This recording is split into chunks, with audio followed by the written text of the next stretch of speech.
Hello, my dear students. I hope and pray you all are quite fine.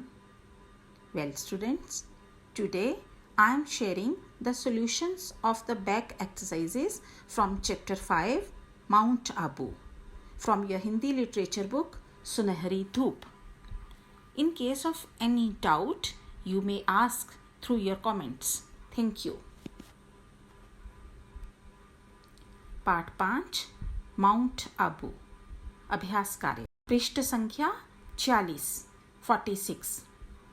तो आइए पहले यहाँ पर जो कठिन शब्द दिए हैं उन पर एक नज़र डाल लेते हैं। पर्यटन, भ्रमण या सैर सपाटा, सैलानी, पर्यटक, टूरिस्ट, पुनर्निर्माण, फिर से बनाना, पर्वतीय, पहाड़ी, अद्भुत, आश्चर्यजनक या अनोखा, आत्मलीन, अपने में खो जाना। आगे है पाठ को समझें। इसके अंतर्गत जो पहला प्रश्न है वह है सही उत्तर पर टिक लगाओ। तो आपने यहाँ पर जो प्रश्न के आगे विकल्प दिए हैं उसमें से एक उचित विकल्प को चुनना है पढ़े पाठ के आधार पर। क प्रश्न है झील का नाम नक्की क्यों पड़ा। तो इसके लिए आपने ये चारों विकल्प पढ़ने हैं और उसके पश्चात आपने जो सही विकल्प है उस पर टिक लगाना। तो यहाँ पर सही विकल्प है देवताओं ने इसे अपने नाखूनों से खोदा था, तो इसके आगे आप टिक लगाएंगे। ख है दिलवाड़ा मंदिर में किनकी प्रतिमाएं हैं। तो इसके लिए ऑप्शन है सही बाएं से दूसरा, नीचे जो दूसरा है जैन तीर्थकरों की, तो उसके आगे आप टिक लगाएंगे। तीसरा प्रश्न है ग अचलगढ़ के किले का पुनर्निर्माण किसने करवाया था। दूसरा प्रश्न है निम्नलिखित प्रश्नों के उत्तर दो। तो पहले हैं मौखिक में पहला प्रश्न है किस मौसम में यहाँ सैलानियों का सैलाब उमड़ पड़ता है। तो इसका उत्तर है गर्मियों में यहाँ सैलानियों का सैलाब उमड़ पड़ता है। ख है दिलवाड़ा मंदिर कहाँ स्थित है। तो इसका उत्तर है दिलवाड़ा मंदिर माउंट आबू में नक्की झील से 3 किलोमीटर की दूरी पर स्थित है। ग प्रश्न अचलगढ़ के किले में भगवान शिव का मंदिर किस नाम से है। इसका उत्तर है अचलगढ़ के किले में भगवान शिव का मंदिर अचलेश्वर महादेव के नाम से है। अगला प्रश्न है घ टोड रॉक किसके आकार की है। उत्तर टोड रॉक मेंढक के आकार की है। अगला प्रश्न है नन रॉक को देखकर क्या लगता है। उत्तर नन रॉक को देखकर ऐसा लगता है जैसे कोई स्त्री घूंघट निकालकर बैठी है। आगे हैं लिखित प्रश्न। क माउंट आबू में वे कौन सी विशेषताएं हैं जो प्रकृति प्रेमियों को अपनी ओर आकर्षित करती हैं। उत्तर माउंट आबू में झील का किनारा, ऊंचे घने वृक्ष, ऊंचे नीचे टेढ़े मेढ़े रास्ते, डूबते सूरज का मनोरम दृश्य आदि ऐसी विशेषताएं हैं जो प्रकृति प्रेमियों को अपनी ओर आकर्षित करती हैं। अगला प्रश्न है माउंट आबू कहाँ स्थित है। उत्तर माउंट आबू राजस्थान में सिरोही जिले में गुजरात की सीमा से सटी अरावली पर्वतमाला के दक्षिण पश्चिम में स्थित है। ग प्रश्न है नक्की झील के बारे में बताओ। उत्तर नक्की झील राजस्थान की एक ऐसी झील है जो सर्दियों में जम जाती है। झील के किनारे स्थित यहाँ के मुख्य बाजारों में शाम को एक मेला सा लगता है। कहा जाता है कि देवताओं ने अपने नाखूनों से इस झील को खोदा था, इसलिए इसका नाम नक्की झील पड़ा। अगला प्रश्न है दिलवाड़ा मंदिर का निर्माण कितने वर्षों में कितने कारीगरों ने किया था। उत्तर दिलवाड़ा मंदिर का निर्माण 14 वर्षों में 1500 कारीगरों ने किया था। कारीगर मतलब वर्कर्स। अचलगढ़ के किले का निर्माण व पुनः निर्माण किसने किया था? उत्तर, अचलगढ़ का किला परमार राजाओं द्वारा बनवाया गया था। बाद में राणा कुंभा ने इसका पुनर्निर्माण करवाया। पुनर्निर्माण मतलब रिकंस्ट्रक्शन। अगला प्रश्न जो है, सनसेट पॉइंट की क्या विशेषता है? उत्तर, माउंट आबू पर एक सनसेट पॉइंट है जहां अस्त हो रहे सूर्य के सुंदर नज़ारे व बदलते रंगों की अभूतपूर्व छटा को देखते हुए दर्शक मंत्रमुग्ध हो जाते हैं। आगे है अगला प्रश्न, गुरु शिखर कहाँ स्थित है तथा वहां पहुंचकर कैसा लगता है? उत्तर, माउंट आबू से 15 किलोमीटर की दूरी पर अरावली पर्वतमाला की सबसे ऊंची चोटी गुरु शिखर स्थित है। यहाँ पहुंचकर ऐसा लगता है मानो हम बादलों के बीच पहुंच गए हैं। तो ये थे आपके प्रश्न उत्तर। आगे है भाषा को समझें, मतलब इसमें व्याकरण से संबंधित कुछ प्रश्न पूछे गए हैं। तो आइए देखें, पहला प्रश्न क्या है? पहला है, निम्नलिखित शब्दों के बहुवचन पर टिक लगाओ। तो यहाँ पे अगेन ऑप्शंस दी हैं उन्होंने, तो सही ऑप्शन पर आपने टिक लगाना है। पहला प्रश्न है विशेषता।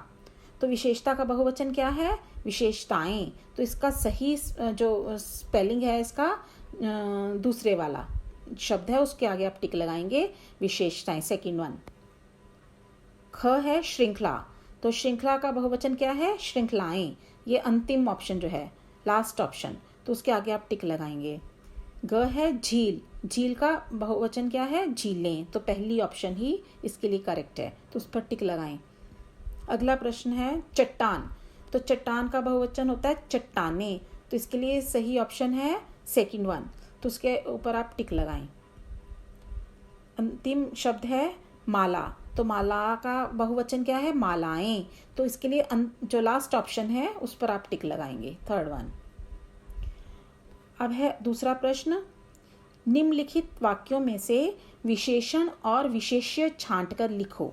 तो इसके लिए आपको, मुझे आशा है कि आपको विशेषण और विशेष्य के विषय में आप पहले से ही परिचित होंगे।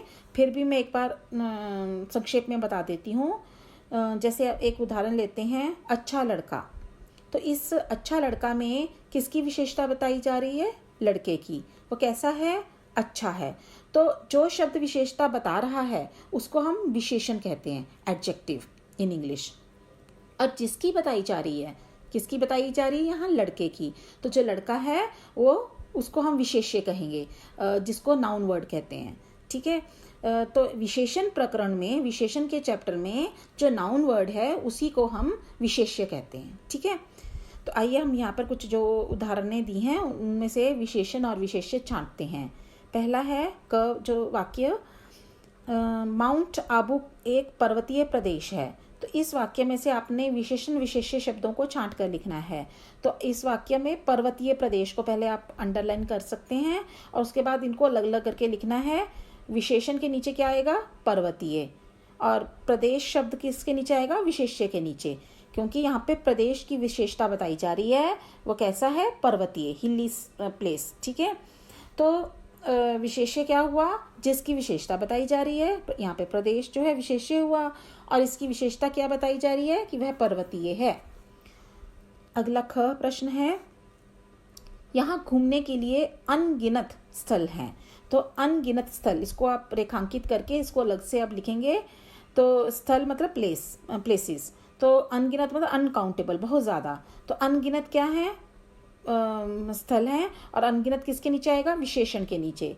और विशेष्य क्या है? स्थल। स्थलों की विशेषता बताई जा रही है कि वो कैसे हैं? अनकाउंटेबल, बहुत ज़्यादा, अनगिनत। तो उसके बाद है तीसरा वाक्य, नक्की राजस्थान की सबसे ऊंची झील है। तो इस वाक्य में आपको किन दो शब्दों को रेखांकित करना है? ऊंची झील। तो ऊंची झील में से जो ऊंचा शब्द है, ऊंची शब्द जो है विशेषण के नीचे लिखेंगे और झील जो है विशेष्य के नीचे आएंगे। तो झील की विशेषता बताई जा रही है, कैसी है? ऊंची। चौथा वाक्य है, दिलवाड़ा मंदिर कारीगरी का अद्भुत नमूना है। तो अद्भुत नमूना में से आपने विशेषण और विशेष्य छांटना है। तो विशेषण शब्द क्या हुआ? अद्भुत। और नमूना शब्द क्या हुआ? विशेष्य। नमूना कैसा है?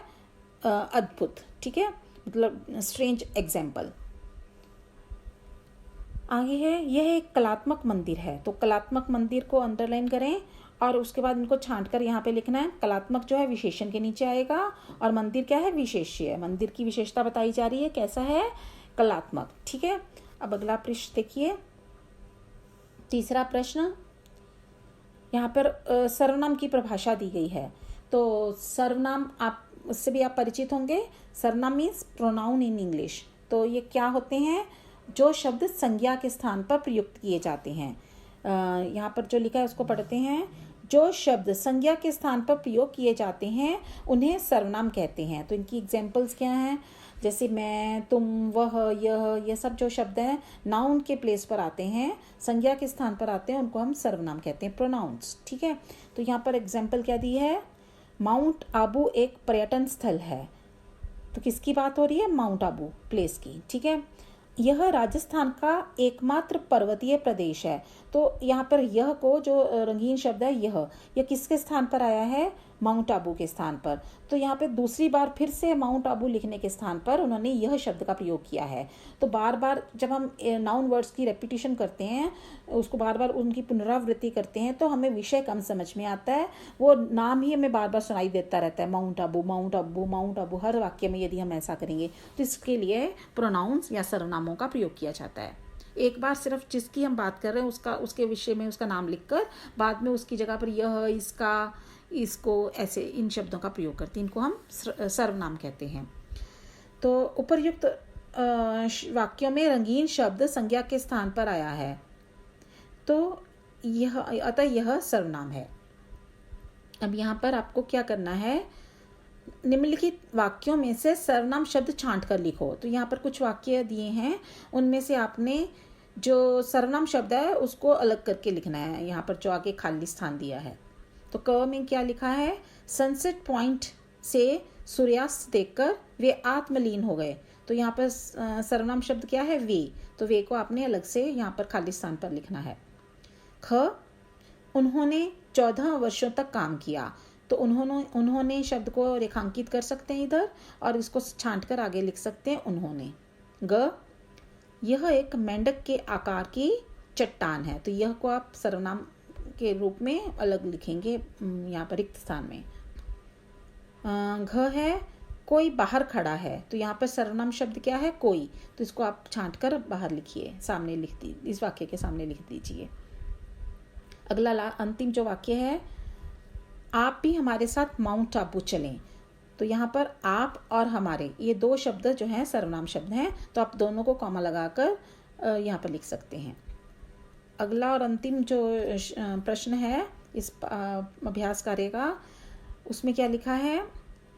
जिन शब्दों से काम के करने का या होने का बोध होता है उन्हें क्रिया कहते हैं। तो इसमें क्रिया की परिभाषा दी गई है। तो क्रिया भी आपने, मुझे आशा है कि पढ़ा होगा आपने पिछली कक्षाओं में। फिर से हम यहाँ पर पुनरावृत्ति कर लेते हैं। क्रिया मीन्स वर्ब। तो एक्शन वर्ड्स, जिसको मतलब जिन शब्दों से कुछ किसी काम के करने या होने का पता चलता है उन्हें हम क्रिया कहते हैं। ठीक है, वर्ब इन इंग्लिश। जैसे इसकी हम हिंदी में एग्जाम्पल्स दें तो जैसे उठना, बैठना, खाना, पीना, चलना, दौड़ना, ये सब एक्शन वर्ड्स हैं, इनको हम क्रिया कहते हैं, वर्ब्स। तो यहाँ पे क्या उदाहरण दी है? हम माउंट आबू जाएंगे। यहाँ पे जाएंगे जो शब्द है उसको रंगीन लिखा गया है। तो इस वाक्य में जाएंगे शब्द से जाने की क्रिया का बोध हो रहा है, अतः जाएंगे क्रिया शब्द है। तो जिस शब्द से किसी काम के करने का बोध हो, का पता चले कि कुछ काम हो रहा है, क्या काम हो रहा है, तो वो उसको हम क्रिया कहते हैं। अब निम्नलिखित वाक्यों में क्रिया शब्दों को रेखांकित कीजिए। ठीक है, तो यहाँ पे फिर से 5 सेंटेंसेस दिए हैं। आपने इनमें से जो क्रिया शब्द है उनको रेखांकित करना है, अंडरलाइन करना है। पहला वाक्य है, कोई स्त्री घूंघट निकाले बैठी है। तो जो घूंघट निकाले स्त्री है वो क्या कर रही है? जस्ट बैठने का काम। ठीक है, तो बैठी है, यह उसका जो क्रिया कर रही है, तो उसको आप अंडरलाइन करेंगे। तो बैठी है को आप रेखांकित कीजिए, यह है क्रिया शब्द। अगला है नक्की झील को देवताओं ने अपने नाखूनों से खोदा था। तो यहाँ पर क्या काम हुआ, खोदने का, तो खोदा था को आप रेखांकित कीजिए। तीसरा वाक्य है अचलगढ़ का किला पहाड़ पर बना हुआ है। तो बना हुआ है, यहाँ पर यह क्रिया हुई, यह कार्य हुआ, तो बना हुआ है को आप रेखांकित कीजिए। अगला वाक्य है अचलगढ़ का किला परमार राजाओं द्वारा बनवाया गया था। तो यहाँ पर क्या क्रिया हुई, बनवाने की, तो बनवाया गया था को आप रेखांकित कीजिए। अंतिम वाक्य है दादी माँ ने कहानी सुनाई। तो दादी माँ ने क्या क्रिया की, क्या कार्य किया, कहानी सुनाने का, तो सुनाई। सुनाई को आप रेखांकित कीजिए। ठीक है। So children, that's all for today. See you soon with some other lesson. Bye bye, take care.